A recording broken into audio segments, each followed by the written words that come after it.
Hello Internet, hello YouTubers, hello vinyl community. Time for another video. Some days ago I watched an interesting video on YouTube. It's made by Derek Higgins, who I think all of us in the vinyl community are well aware of who he is, who made a video. It said time for a contest. So I don't do these contests that often.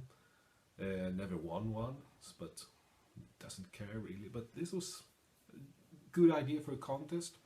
He wants me to show something I would like everyone to hear and why.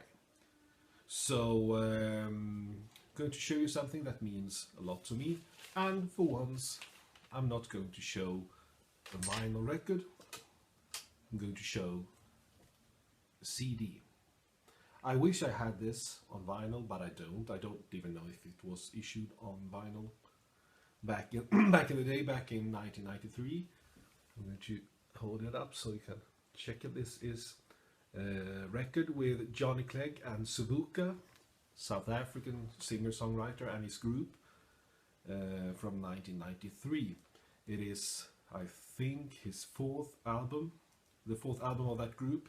I've always been, since the late 80s when I first heard him, great fan of Johnny Clegg. I still think he is among the very best when it comes to good political rock.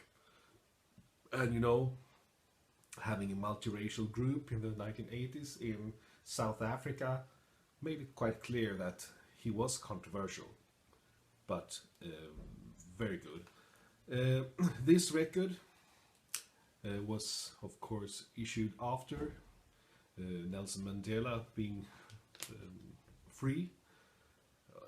Lots of music from the 80s from South Africa was about the wish for him to get released from jail, and in 1993 that had already happened.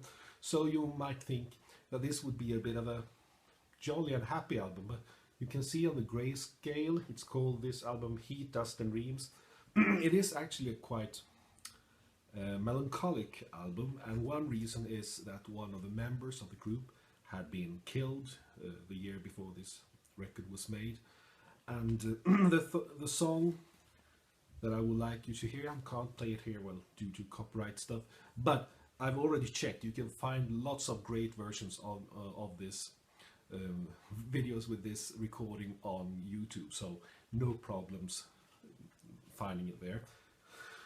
It is a song called The Crossing, or with a South African chorus title, Osiesa, which means we are coming.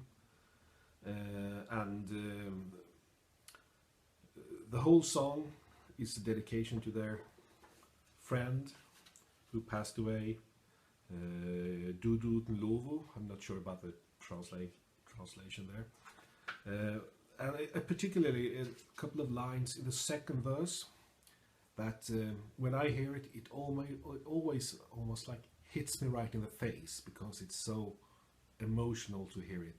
I think everyone who had a loved one, family member, friend or whatever, and lost him or her or whatever, can relate to this feeling. I'm going to read very short the second verse, or the second bit of the second verse here.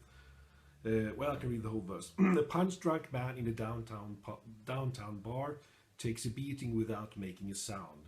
Through swollen eyes he sways and he smiles, cause no one can put him down. Here, inside him a boy looks up to his father for a sign or an approving eye. And here it comes.